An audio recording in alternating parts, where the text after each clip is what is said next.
Tudo bem com vocês? Quanto tempo que eu não faço uma live?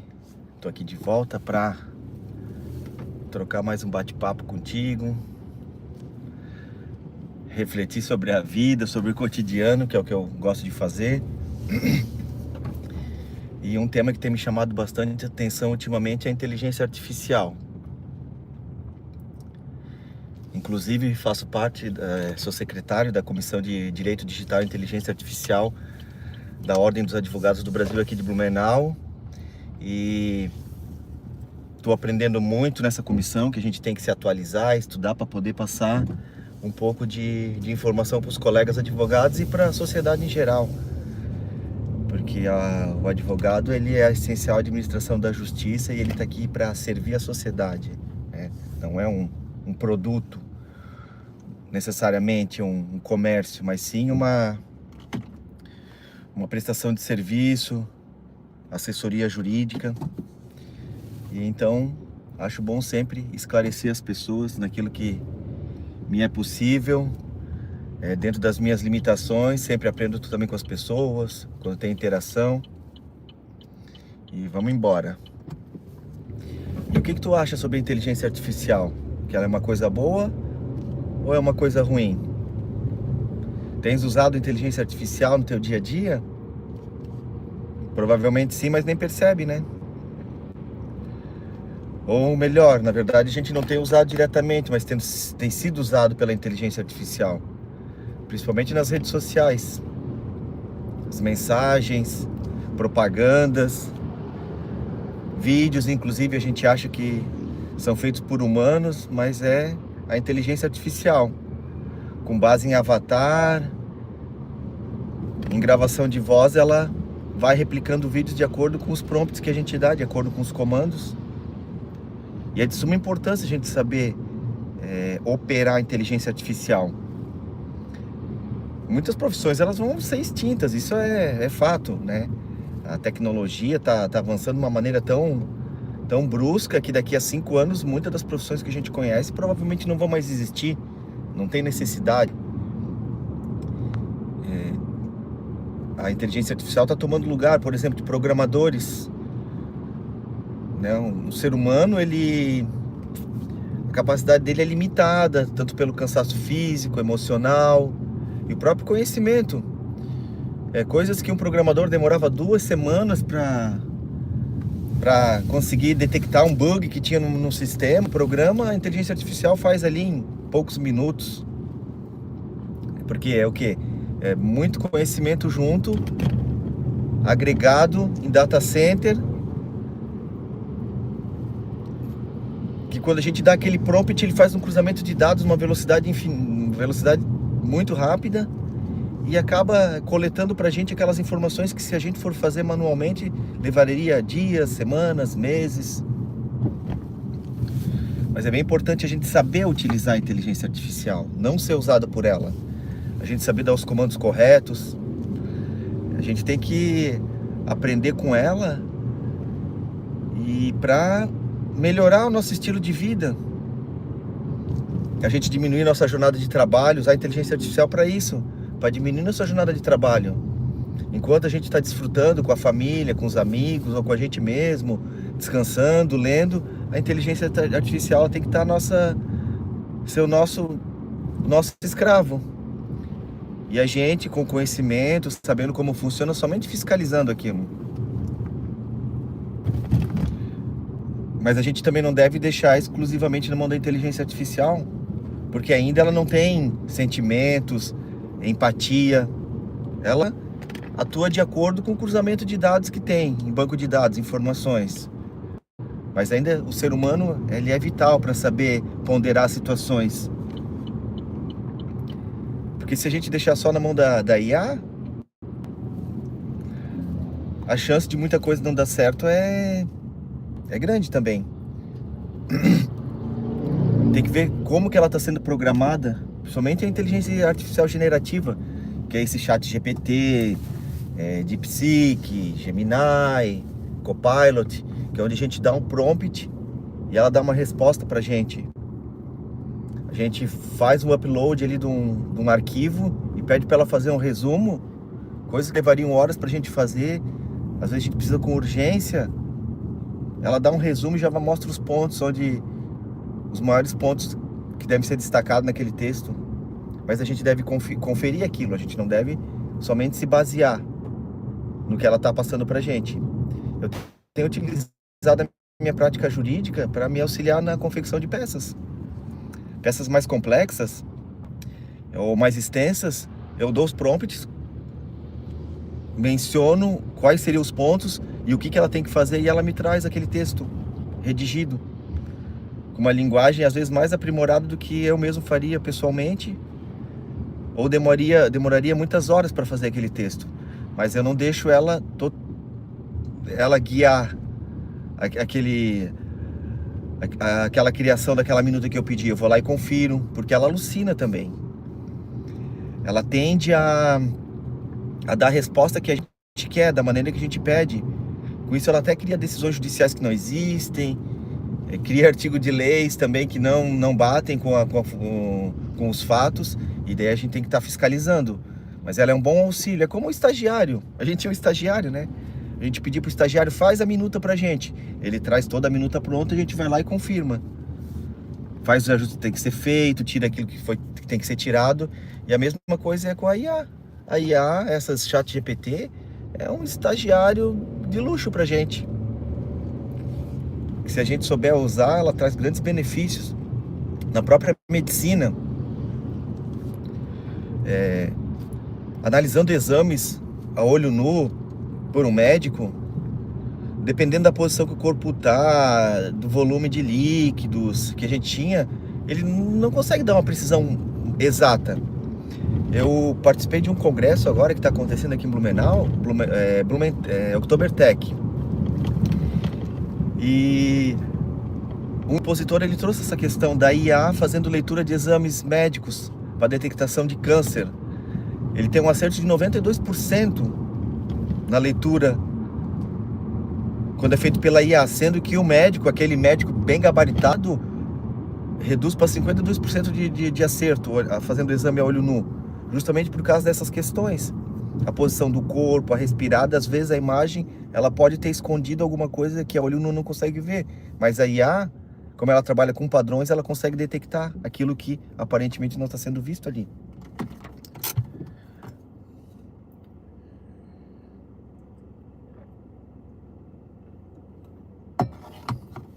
E é um assunto que me chama bastante atenção. Já fiz vídeo para o Instagram com a IA, coloquei um avatar meu, né? Ela faz mapeamento da minha face, de algum vídeo meu que realmente foi feito por mim. Eu leio algumas frases e depois mando um texto para ela fazer. Ela fez, eu achei interessante, mas como eu me conheço e quem me conhece sabe que aquela voz não é minha, mas ela, de acordo com as minhas próprias imagens que eu forneci de um outro vídeo, ela fez um vídeo com texto totalmente diferente. E para quem não me conhece, é super real aquilo. A gente tem que cuidar com as deepfakes hoje em dia por causa disso. Que hoje a IA, assim como ela pode ser benéfica, ela pode ser também maléfica.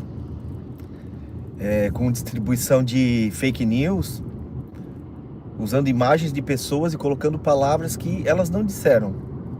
É bem importante a gente ficar atento a isso. E muitas vezes, a olho nu, a gente não consegue detectar se foi feito por uma IA ou se foi realmente um ser humano que gravou aquele vídeo. Mas eu acho bem importante que a gente estude a IA, porque isso não tem volta. Se a gente querer lutar contra, vai ficar para trás, com certeza vamos ficar para trás. E daí lá na frente, aqueles que não estudaram, para não ficar para trás, vão querer o quê? Vão querer que venha pronto pra gente. Hoje tem a Neuralink do Elon Musk, que trabalha justamente com isso, implantação de chips para executar comandos, que hoje serve de auxílio da medicina, para executar comandos que o nosso corpo, por algum motivo, alguma lesão, alguma moléstia, alguma doença, ele não está executando mais. Mas a gente com o pensamento consegue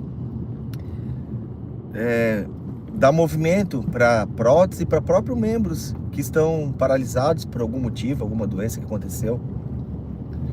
Só que com isso ela vai avançando também, né? Não vai ficar só nisso, né? Daqui a pouco os chips são justamente para executar aquele trabalho que a gente não sabe fazer. E daí a IA vai vir, vai trazer pra gente os pensamentos prontos pra gente. E daí vai ser um grande problema. Se hoje a gente já tem bastante limitação, bastante redução na nossa autonomia, a gente é basicamente conduzido sem perceber pelas redes sociais, pelas mídias. Com a IA implantada no nosso cérebro vai ser uma coisa triste. A gente vai virar zumbi da IA. Assim como ela tem um lado bom e não tem volta, ela tem um lado ruim, por isso é bom a gente analisar esse lado ético também da IA. Até que ponto que a gente pode dar autonomia total para ela e a maneira que está sendo programada.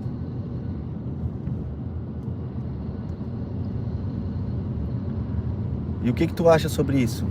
Deixa um comentário para mim aí, se esse assunto te chamou a atenção, para a gente aprofundar esse campo, essa área nova que para mim é também cheia de mistério, cheia de novidade, cheia de aprendizado. Mas aqui a gente tá junto para crescer e para refletir e saber que a IA ela é bem importante sim para ela começar a fazer trabalho que não é do ser humano. O ser humano ele tá aqui para desfrutar, não para ser um escravo. Horas a fios atrás de tela, de máquinas, né? A gente tem que comandar, governar. E por isso que eu vim com esse tema hoje. Faz algum tempo que eu não faço vídeos pro YouTube. Enfim, a vida vai passando, é tão rápido, as rotinas do dia a dia. E a gente acaba arrefecendo, acaba esfriando. Mas eu quero voltar e trazer temas que sejam úteis para a sociedade, para mim mesmo também, para o meu crescimento pessoal, para que a gente tenha um futuro próspero, porque ele né? A prosperidade está aí, a prosperidade é natural, a gente tem tudo, né? A natureza, a terra, as plantas, e a pobreza, a miséria humana, a miséria mental, ela é a gente que se apega a ela, é a nossa consciência que nos coloca nos lugares onde a gente está.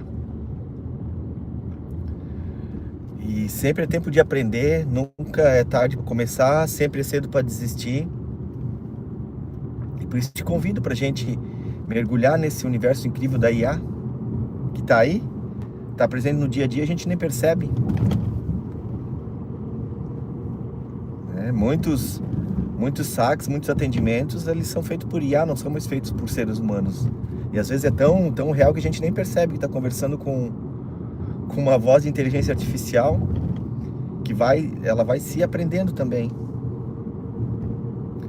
E por isso é importante a gente aprender a fazer as perguntas corretas. A gente sabe fazer as perguntas. Quem não sabe fazer pergunta, basta. A gente tem que saber fazer perguntas, não só para IA, no dia a dia, nas conversas que a gente tem. Às vezes eu percebo, fica uma tagarelice, um querendo falar mais do que o outro, e ninguém faz nenhuma pergunta, só afirmações sobre o que pensa, o que acha, e a gente se esquece de perguntar um pro outro. Filósofos antigos já trabalhavam dessa maneira. O estudo era feito com perguntas. O professor fazia pergunta para o aluno e o aluno respondia com outra pergunta. Isso é enriquecedor. Quando a gente pergunta, os insights aparecem e a gente já percebe que a gente tem muito que aprender, que a gente pouco sabe. Uma pergunta bem feita, ela derruba o nosso interlocutor. E aquela conversa boa mesmo, domina a conversa aquele que faz as perguntas corretas. Tem que saber fazer perguntas. Tô nessa constante busca de aprender a fazer perguntas, que até pouco tempo atrás eu não sabia questionar, não sei ainda, mas estou começando. Tô buscando um aprimoramento pessoal e sempre questionar. Os questionamentos que transformam, que engrandecem, que faz a gente crescer. Porque a afirmação tá cheio, né? A internet tá cheia de gente afirmando. Só afirmando. Todo mundo é especialista de tudo hoje em dia. E eu prefiro ser um generalista de tudo do que querer ser um especialista de tudo, como todo mundo. Qualquer assunto que a gente coloca, todo mundo sabe de tudo e vem cheio de afirmações, mas poucas pessoas perguntam. E aí, o que tu acha disso? A IA, ela veio para nos ajudar ou ela veio para prejudicar a sociedade, o ser humano, a humanidade? Fica essa reflexão, me manda perguntas aí que tu achar interessante, que a gente vai estudar junto esse assunto tão novo, tão importante que não tem como voltar atrás. Ou a gente entra, ou a gente vai ser engolido. E daqui a pouco a gente não vai nem ter mais emprego e profissão. Fica um ótimo sábado, um forte abraço, um beijo no coração, tamo junto, é nóis!